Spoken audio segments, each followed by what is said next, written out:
அவ்வப்போது அவர்கள் நமக்கு நதி நீரை திறந்து விடுவதெல்லாம் அவர்கள் உச்சநீதிமன்ற தீர்ப்பை எல்லாம் மதிப்பதாக இல்லை கர்நாடக அரசு. அதை தெரிஞ்சுக்கணும்.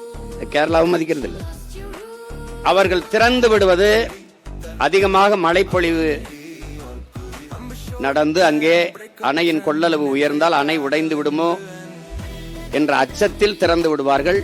அப்படி திறந்து விடுகிற நீர் உபரி நீர் தானே ஒழிய தமிழ்நாட்டுக்கு கிடைக்க வேண்டிய உரிய நீர், உரிமை நீர் இல்லை. அதை நீங்க நல்லா விளக்கணும். ஒவ்வொரு முறையும் உரிய நீரை, உரிமை நீரை தந்திருந்தால் நமக்கு எந்த பாதிப்பும் இல்லை. அவங்க சொன்னது மாதிரி இப்ப நமக்கு முறையா குறுவை சாகுபடி நடந்திருக்கும். முறையா நமக்கு பருவத்துக்கு தண்ணி தரப்பட்டிருந்தால் நமக்கு பாதிப்பு ஏற்பட்டு. இங்க என்ன பேசப்படுது?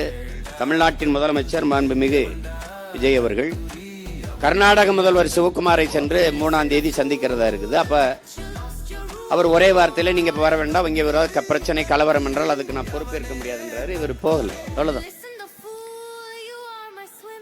அது அந்த நேரத்தில் கேரளாவில் பெருமழை, அங்கே வயநாடு வழியே, அங்கதான் கபினி அணைக்கு தண்ணி வருது, அங்க வயநாடு வழியே பெரும் வெள்ளம். அங்க வந்து கபினி நிறையும் போது அதன் வழியாக அது திறக்கப்பட்டு காவிரி நிறையுது. கர்நாடகாவில் மழை, அங்க பெரும் மழையினாலே அணையின் கொள்ளளவு கூடும் போது அவனால் அணை அதுக்கு மேல சேமிக்க முடியாதுங்கிறதுனால திறந்து.